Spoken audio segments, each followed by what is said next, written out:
이 사람은요, 누구나 세상에 태어나는 시간부터 생존과 또 안정감, 돌봄, 성취, 지지, 인정, 사람에 대한 욕구를 갖게 됩니다.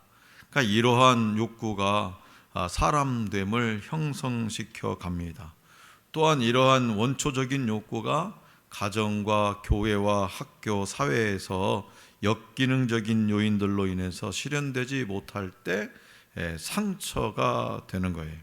그렇기 때문에 이 상처는 뭐냐? 거부당함, 뭔가로부터 거부당함, 그리고 짓눌리는 억압, 그 다음에 뭘 잊어버리는 것, 상실, 거부당함, 억압, 상실 등을 의미하는 것이 바로 상처예요.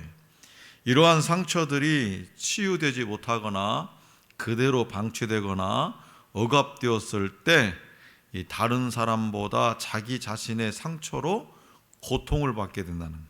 그러니까 상처 입은 삶에서 나타나는, 상처를 가지고 있는 사람들의 어떤 대부분의 증상들은 다음과 같은 것들이 있는데, 첫 번째는 매우 방어적이라는 거예요. 상처가 있는 사람들, 그러니까 가까이 좀 이렇게 친하게 지내보려고 하는데 자꾸만 멀어져요. 받아들이지를 못해요. 방어해. 두 번째는 지나치게 예민해요. 친구한테 말을 걸었는데 이렇게 민감하게 반응을 하고 신경질적이고, 이런 건 뭐냐? 그 사람의 상처가 있다는 거예요. 세 번째는 상호 의존적이에요. 자꾸 기대려고 그래. 네 번째는 뭐냐? 무감각해. 아무 생각 없이 살아가요. 다섯 번째는 특별한 이유 없이 수치심을 느낀다. 수치심.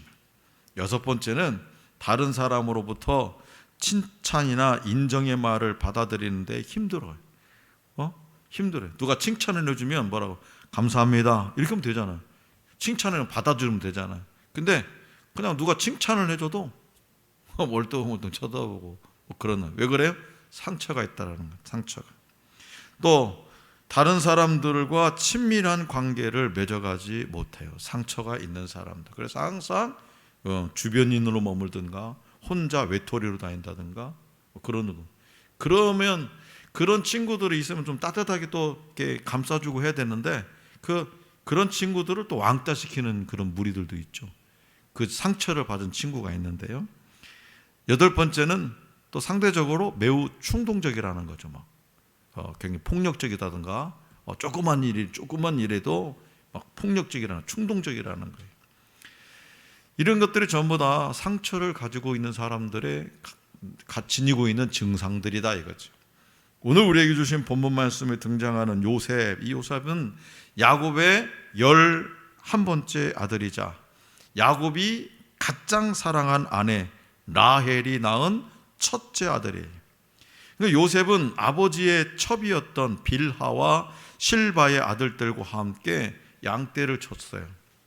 빌하와 실바의 아들들은 대체로 성실하지 못했던 것 같습니다. 아마도 서자 출신이었기 때문에 아버지 야곱의 사랑을 받지 못하고, 또 스스로도 종의 자식이라는 열등감 때문에 자존감이 낮고 반항적이었을 거예요.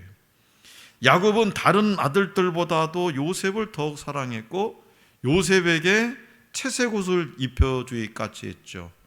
채색옷, 오늘날로 말하면 브랜드, 비싼 브랜드 옷을 입혀줬다는 거예요. 그래서인지 요셉도 아버지 품에서 철딱성이 없이 큽니다.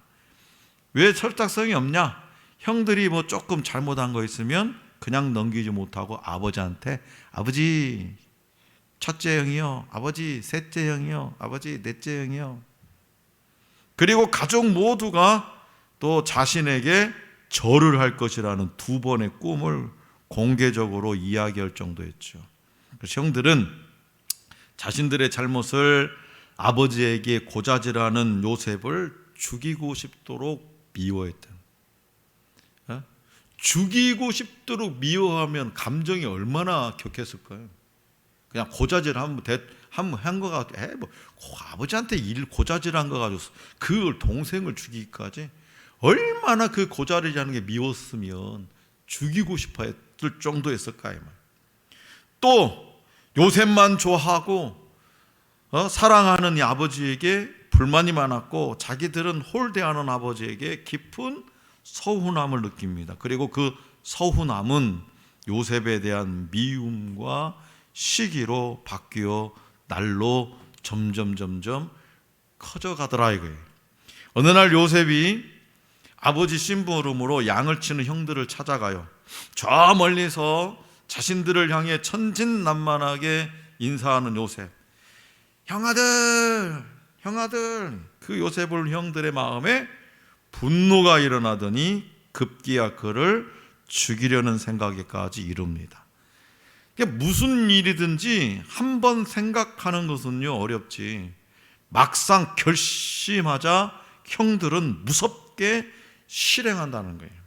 다행하게도 첫째 형 루벤의 의견에 따라서 요셉을 그냥 즉각적으로 죽이지 않고 깊은 우동이에 가두고 태연히 요셉이 가져온 음식을 나눠 먹습니다. 그러다 넷째 형 음식을 자기들 먹고 또 요셉이 그 구덩이에 빠져 있는데 가만히 있었겠어요? 형님들 도대체 왜 그래? 왜 나한테 너 여기 집어넣어서 나 좀 살려줘, 나 좀 꺼내줘, 막 그랬겠지. 울기도 하고 보채기도 하고. 그래서 유다의 마음에 또 그런 생각이 드는 거예요. 여기 있다가 괜히 죽겠다. 그래서 이집트로, 유다의 제안으로 이집트로 가는 상인에게 요셉을 팔아버립니다. 은 20에. 요셉이 형들을 붙들고 살려달라고 애원했지만 매정한 형들은 외면한 채 요즘 말로 말하면 인신매매를 한 거예요. 사람을 팔아먹었으니까 인신매매. 자, 이 시기가 어떤 시기냐? 디나로 인해 벌어졌던 이 세겜성에서의 문제도 끝나고 오래전에 야곱이 베델에서 서원한 것도 다 갚은 때예요. 그래서 어느 때보다도 야곱은 성숙한 믿음을 갖고 있었을 거예요. 모든 것이 평안하고 부족함이 없을 때 믿음의 사람은 자신의 일상생활에 더 조심해야 해요. 야곱의 아내 빌하와 실바는 종의 신분이었기 때문에 그들의 자녀들은 늘 열등감과 비교의식을 갖고 성장했어요. 그렇기 때문에 야곱은 자녀들을 똑같이 사랑하고 그들의 마음을 헤아렸어야 마땅합니다. 하지만 야곱은 라헬의 아들 요셉을 편애함으로써 의도하지 않게 가정의 평화를 깨뜨렸고 결국에는 불행의 씨앗을 심고 말았다는 것이죠. 그러니까 모든 것이 평안하고 오늘 저와 여러분들의 삶도 모든 것에 평안하고 믿음 생활을 잘하고 있다고 생각할 때 자신을 과신함으로 다른 사람에게 상처를 주거나 나를 잘 따르는 사람만을 편애하지 않도록 조심해야 됩니다. 어떤 이들은 형들도 알고 보면 요셉만 편애한 아버지에게 상처를 입은 피해자였을 뿐이라고 말합니다. 형들도. 그 어느 정도는 맞는 말이에요. 아버지로부터 요셉을 너무 사랑하니까 그 편애의 피해자였을 거라는 거죠. 어느 정도는 맞는 말. 하지만 그렇다고 해서 그들이 저지른 죄, 인신매매, 사람을 돈 주고 팔아버리는 그것도 뭐요? 자기 동생을. 그들이 저지른 죄가 정당화되지는 않습니다. 상처 입은 사람이라서 상처를 주는 것이 당연한 것은 아니라는 거예요. 히틀러 잘 알죠? 히틀러. 독일의 히틀러는 아버지에게 어렸을 적부터 상습적으로 매를 맞고 자랐대요. 그의 아버지, 또 히틀러의 아버지는 유대인 지주의 사생아였다는 거죠. 그러니까 다시 말해서 이 야곱의 아들처럼 비라와 실바의 아들들처럼 아버지를 아버지라 제대로 부르지 못하고 히틀러의 아버지도 그렇게 그런 삶을 살았다는 거죠. 히틀러는 폭력적인 아버지로부터 학대받으며 분노가 억압된 채 성장한 겁니다. 그러니까 인간성을 파괴하는 주 요인인 공격적인 행동은 어린 시절의 폭력과 학대와 해결되지 않는 그런 슬픔의 결과물이었다. 그래서 우리는 히틀러가 어렸을 적에 그렇게 자라왔기 때문에 유대인들을 600만 명이나 죽여버린 거, 그것은 뭐라고 얘기해요? 잘했다고 얘기해요? 잘했다고 평가 안 하잖아요. 자, 어린 시절 학대당하며 성장한 아이가 커서 가해자가 되는 거예요.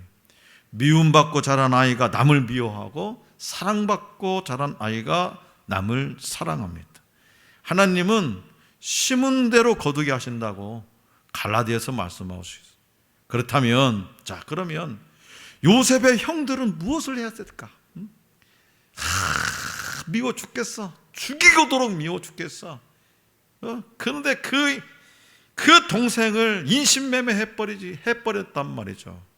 자, 그러면 인신매매 하지 않고 요셉의 형들은 무엇을 해야 했을까? 그것은 바로 자기 자신들의 상처를 누군가에게 쏟아내는 것이 아니라 그들이 항상 예배한 하나님께 내려놓고 기도하면서 그분의 뜻을 구해야 했다는 거죠. 야곱의 자녀들이 야곱의 신앙이 얼마나 좋아요. 그 아버지와 뭐 했다고요? 항상 하나님 앞에 예배드리는 자였단 말이에요. 그런데 뭐요? 그 결정적인 순간에 그 믿음을, 신앙을 지키지 못하고 인간적인 생각, 미움과 시기 때문에 동생을 인신매매해 버렸다는, 하나님의 뜻을 구하지 못했다는 거예요. 기도하지 않았다는 거예요. 하나님 앞에서 서로의 문제를 털어놓고 상대방의 원한을 풀어줘야 되는 거예요. 사과할 것은 사과하고 풀어줄 것은 풀어줘야 됩니다. 상대방의 목에 걸어놓은 멍에를 풀어주어야 되는 거예요. 그리고 나는 상처가 있다. 나는 하나님이 아니다. 나는 보이는 것처럼 온전하지 못하다라는 것을 하나님 앞에서 인정해야 돼요. 하나님 앞에서 자신의 철저한 무능함을 그대로 인정해야 돼요. 또한 나를 회복시킬 능력이 예수 그리스도를 믿는 자들에게 역사하시는 하나님께 있으므로 희망을 품어야 됩니다. 아무도 내 문제를 이해하지 못한다고 느낄 때 하나님은 내가 너를 위로하기 원한다 라고 말씀하세요. 내가 상처를 입었을 때 하나님은 내가 너를 치료하기 원한다 라고 말씀하십니다. 내가 아무것도 바꿀 수 없다는 무력감을 느낄 때 하나님은 내가 네게 힘을 주겠다라고 말씀하십니다. 이렇게 풀어주고 인정하고 희망을 품을 때 비로소 상처가 치료된다는 거예요. 풀어주고 인정하고 희망을 품을 때 내 안의 상처가 치료되는 거예요. 그래서 인간은요, 상처받기 쉬운 존재예요. 그런데 이 상처를 받을 때마다 자연스럽게 우리의 손에는 상처의 창이 들려지게 돼요. 그래서 집어 던지고 싶은 거예요. 누구를 향해서? 자, 사울의 죽은 자는 천천히요, 다윗은 만만히로다. 이스라엘 여인들의 노래에 상처를 받아가지고 이스라엘 초대 왕이 상처를 받아서 다윗에게 그 상처의 창을 던졌다라는 거예요. 그러나 다윗은요, 사울의 창을 받고도 죽일 수 있는 몇 번의 기회에도 그를 용서하고 오히려 사울의 죽음 앞에 슬퍼하면서 울 수 있었더라는 거예요. 자, 상처가 있는 사람은 하나님의 뜻을 온전히 이룰 수가 없습니다. 내 안에 상처가 있는 사람은 하나님의 뜻을 온전히 이룰 수가 없어요. 이 상처는 오만과 교만으로도 나타나지만 편견과 비판 그리고 경우에 따라서는 철저한 폐쇄주의적인 사고방식을 갖게 되는 거예요. 그래서 우리 하나님 앞에 나아가서 이 기도하는 것, 정말 하나님 앞에 회개하면서 기도하는 것, 이게 얼마나 중요한지 우리는 다시 한번 마음에 새겨. 우리가 하나님 앞에 회개하면서 울부짖으면서 기도할 때에 그 기도를 제대로 해본 사람은 뭐라고 얘기해? 기도가 끝나고 나면 야, 마음이 후련하다, 시원하다. 왜 그래요? 마음의 상처가 치유가 되었다는 거예요. 하나님께서 내 마음의 상처를 깨끗하게 치료해 주셨다는 것을 의미하는 거죠. 자, 지금 어떤 상처를 가지고 있습니까? 이 상처로 인한 날카롭고 위장된 창을 누구에게 던지려고 겨누고 있습니까? 아니면 창을 내려놓고 사랑의 사람이 되어서 온전히 하나님께 복종하고 있습니까? 우리 주님은 이렇게 말씀하세요. 네 원수가 줄이거든 먹이고 목마르거든 마시오라. 그리함으로 네가 숯불을 그 머리에 쌓아 놓으리라. 자, 성도 여러분, 요셉은 형들의 시기 때문에 종으로 팔렸습니다. 13년간 긴 시간 고생하면서 살았습니다. 상처도 이런 상처가 없습니다. 요셉도 처음에는 배신의 몸소리를 쳤고 아버지가 그리워서 피눈물을 흘렸을 겁니다. 그러나 요셉은 달랐어요. 혈혈단신 아무것도 없지만 모든 것 되시는 하나님을 붙들고 고난을 헤쳐나올 수 있었다라는 거죠. 이제는 형들을 용서하고 세상의 기근을 해결하는 지도자로 우뚝 서게 됩니다. 하나님을 통해서 내적인 치유를 받게 된 거예요. 자, 내적 치유가 뭐냐? 내적 치유는 과거에 일어난 어떤 사건에 대해서 새로운 시각을 갖는 것, 이것이 내적 치유예요. 요셉은 형들이 노예로 판 것이 사실이지만 하나님은 앞날을 미리 준비시켜 준 것이라고 과거의 사건을 새롭게 해석했다라는 거예요. 하나님은 과거의 사건 자체를 변하게 하신 것이 아니라 그 사건의 결과를 바꿔주셨어요. 마음의 상처는요, 강한 힘으로 남아있어서 하나님의 은혜가 없이는 지속적으로 부정적인 결과를 초래할 수밖에 없습니다. 내적 치유는 과거 마음의 상처로부터 해방되어서 고통에서 자유로워지는 겁니다. 그래서 상처에도 불구하고 올바르게 반응할 수 있도록 성경적이고 영적인 통찰력을 갖도록 격려하는 것, 그것이 진정한 하나님의 내적 치유예요. 그래서 하나님은 시간의 주인이시고 그 시간에 제한을 받지 않는 분이에요. 하나님은 과거 사건의 시간에도 함께 계셨어요. 구덩이에 파묻힐 때도 함께, 요셉과 함께 했고, 미디안 상인들에게 팔려갈 때도 함께 하셨고, 보디발의 집에서 감옥에 갇혀 있을 때도 함께 하셨고, 그리고 애굽을 기근으로부터 해방시킬 때도 하나님은 요셉과 함께 하셨어요. 하나님은 과거의 고통스러운 사건으로 더 이상 현재의 우리를 속박하거나 상처를 주지 못하게 하시는 분입니다. 저와 여러분들이 인생을 살아가면서 누구나 피할 수 없는 상처를 치유할 수 있는 길이 있어요. 바로 예수 그리스도를 통해서 먼저 용서를 받고 용서를 결단할 때 감정까지 치유하는 역사가 시작된다는 거죠. 자, 창세기 45장 4절 5절 한번 펴봅시다. 요셉이 어떻게 상처가 어떻게 치유되었는지. 창세기 45장 4절 5절 시작. 요셉이 형들에게 이르되 내게로 가까이 오소서. 그들이 가까이 가니 이르되 나는 당신의 아우 요셉이니 당신들이 애굽에 판 자라. 당신들이 나를 이곳에 팔았다고 해서 근심하지 마소서, 한탄하지 마소서. 하나님이 생명을 구원하시려고 나를 당신들보다 먼저 보내셨나이다. 아멘. 형들, 다른 사람도 아니고 형제들로부터 인신매매 당하고 감옥에 갇혀서 고생하고 그 정말 피눈물 같은 고생을 했으면서 지금 요셉에 대답하는 거 보세요. 분노가 치밀어야지. 분노가. 응? 그런데 이 요셉의 말을 직역하면 이렇습니다. 형님들, 이리 가까이 오십시오. 내가 형님들의 아우 요셉입니다. 형님들이 나를 이집트로 팔아 넘겼죠. 그러나 이제는 나를 이곳으로 팔아 넘겼다고 해서 마음으로 괴로워할 것도 없고 얼굴을 붉힐 것도 없습니다.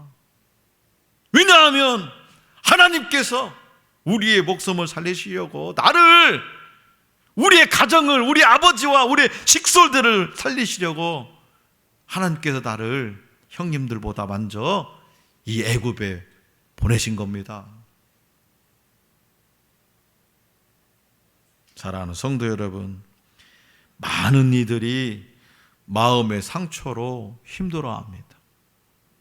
연일 매일같이 들려오는 뉴스의 한 제목은 어떤 사람이 극단적인 선택을 했다라는 뉴스는 요즘에 거의 매일.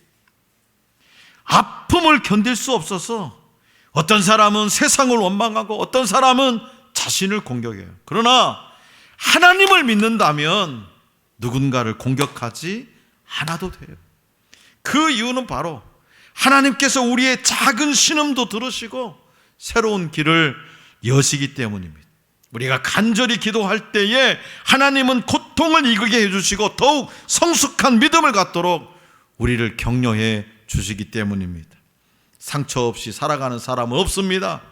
이 빠진 그릇이야 버리면 그만이지만 우리야말로 그릇으로 치면 이가 나가고 손잡이도 나가고 여러 번 떨어져 붙이고 다시 붙인 그런 그릇들이 아닐까 싶습니다. 덜그럭덜그럭거리고 요란스러운 소리를 내며 깨지고 구르고 그래도 열심히 목숨 걸고 살아갑니다. 그러니 지금 우리가 가진 이 상처들은요 모두 자랑이요 영광의 상처들입니다. 왜요?